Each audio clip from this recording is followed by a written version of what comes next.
चलिए आज एक ऐसे लैंडमार्क केस की बात करते हैं जो जिंदगी, उसके सम्मान और एक परिवार के सबसे सबसे मुश्किल फैसले से जुड़ा हुआ है।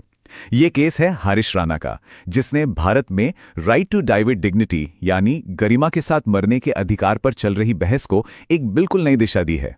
आइए इस केस की गहराइयों को समझते हैं।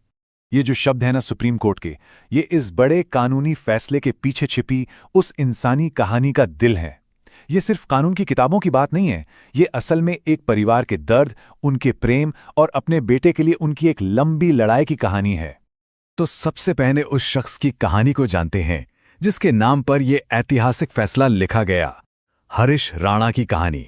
हरीश राणा एक नौजवान जिसे कभी एक यंग ब्राइट बॉय कहा जाता था, लेकिन 13 साल पहले एक हादसे ने सब कुछ बदल दिया। एक बिल्डिंग की चौथी मंजिल से गिरने के बाद उनकी जिंदगी हमेशा के लिए ऐसी हो गई जिसे उन्हें परसिस्टेंट वेजिटेटिव स्टेट में पहुंचा दिया। ये एक ऐसी स्थिति है जहां इंसान सांस तो ले रहा होता है, पर उसमें कोई चेतना या जागरूकता नहीं बचती। हरीश की मेडिकल रियलिटी क्या थी? देखिए, 13 साल एक लंबा अरसा। 13 साल से परसिस्टेंट वेजिटेटिव स्टेट में, 100% क्वाड्रिप्लेजिया, यानी उनके चारों हाथ पैर बिल्कुल बेकार थे। उनकी जिंदगी सिर्फ एक फीडिंग ट्यूब पर टिकी थी, जिसे क्लिनिकली एडमिनिस्टर्ड न्यूट्रिशन कहते हैं। इसके अलावा उनके शरीर पर बड़े बड़े बेड सोर्स हो चुके थे, और सबसे अहम बात, डॉक्टर साफ कह चुके थे कि उनके ठीक होने की उम्मीद ना के बराबर है, नेग्लिजिबल। उनका इलाज उनके अस्तित्व को सिर्फ बायोलॉजिकली लंबा कर रहा था, कोई सुधार नहीं ला रहा था। अब हरीश की इस हालत ने उनके परिवार और पूरे इंडियन जुडिशियल सिस्टम के सामने एक बहुत ही बड़ा और बहुत ही पेचीदा कानूनी सवाल खड़ा कर दिया।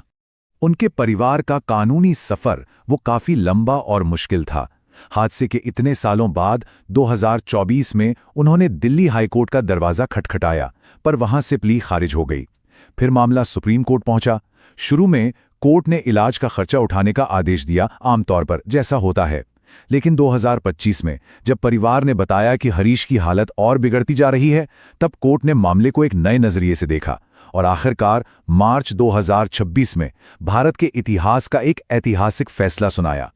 इस पूरे केस का जो सेंट्रल कॉन्सेप्ट है वो है पैसिव एथुनेशिया। अब ये है क्या चीज? अगर बिल्कुल साफ शब्दों में समझे तो ये मेडिकल ट्रीटमेंट या लाइफ सपोर्ट सिस्टम को हटाना है ताकि मौत कुदरती तौर पर हो सके। ये समझना बहुत जरूरी है कि ये जान लेने का काम नहीं है, बल्कि ये प्रकृति को अपना काम करने देना है। कीवर्ड है ट्रीटमेंट का विड्रॉल, उसको रोक देना। और इसी कॉन्सेप्ट को आधार बनाकर सुप्रीम कोर्ट ने एक ऐसा फैसला दिया जिसने सच में इतिहास रच दिया। हिंदुस्तान में पहली बार, ये लाइन बहुत अहम है, पहली बार सुप्रीम कोर्ट ने पैसिव यूथनेशिया की अनुमति दी और एक पेशेंट के लिए लाइफ सपोर्ट हटाने का आदेश जारी किया। खासतौर पर लॉ स्टूडेंट्स के लिए ये एक टर्निंग पॉइंट है, एक ऐसा ऐतिहासिक पल जिसे हमेशा याद रखा जाएगा। लेकिन यह फैसला अचानक से नहीं आया। इसकी एक बुनियाद थी जो 2018 के कॉमन कॉज केस में रखी गई थी। उस केस ने right to die with dignity को एक फंडामेंटल राइट माना था। तो हरीश राणा का केस उस 2018 के जजमेंट का पहला जुडिशियल एप्लीकेशन था। सोच के देखिए, उस केस ने एक थ्योरी दी और इस केस ने उस थ्योरी को रियलिटी में बदल दिया। और इससे बेहतर एग्जाम्पल नहीं हो सकता कि कैसे लीगल प्रेसिडेंट डेवलप होता है। इतना बड़ा फैसला लेने से पहले कोर्ट ने एक बहुत ही सख्त प्रोसीजर फॉलो किया। ऐसे ही नहीं दे दिया ये फैसला। पहले एक प्राइमरी मेडिकल बोर्ड बनाया गया और उसके बाद एम्स ने एक सेकेंडरी मेडिकल बोर्ड बनाया, और दोनों बोर्ड्स का निष्कर्ष एक ही था, हरीश की हालत इर्रिवर्सिबल है, इसे ठीक नहीं किया जा सकता और लाइफ सपोर्ट हटाना ही पेशेंट के बेहतर हित में होगा। मेडिकल एक्सपर्ट्स की सर्वसम्मत राय ने ही कोर्ट के फैसले का मजबूत आधार तैयार किया।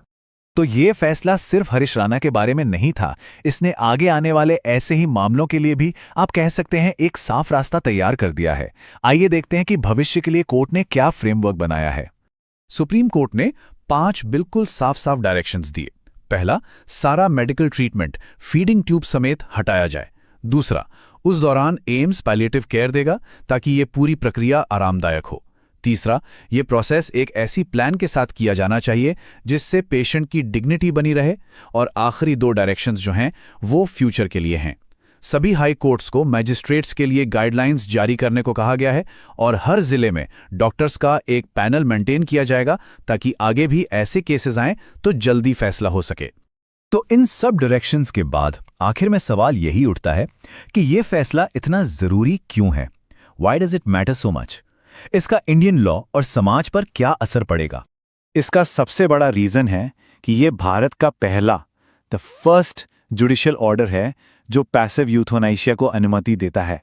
इसने एक कानूनी अधिकार को, जो अब तक बस कागजों में था, जमीन पर उतार दिया।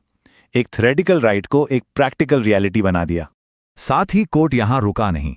उन्होंने आगे का सोचते हुए यूनियन गवर्नमेंट को एक बहुत अहम रिकमेंडेशन भी दी कि इस संवेदनशील मुद्दे पर एक कॉम्प्रिहेंसिव लेजिस्लेशन यानी एक पूरा विस्तृत कानून लाया जाए। ये दिखाता है कि जुडिशियल ऑर्डर एक जरूरी कदम है, लेकिन शायद आखिरी शब्द नहीं। तो ये पूरा केस, ये पूरी कहानी हम सबके सामने एक बहुत गहरा सवाल छोड़ जाती है।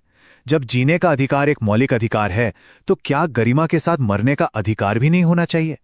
ये एक ऐसा विषय है जिस पर सोचना बहुत जरूरी है।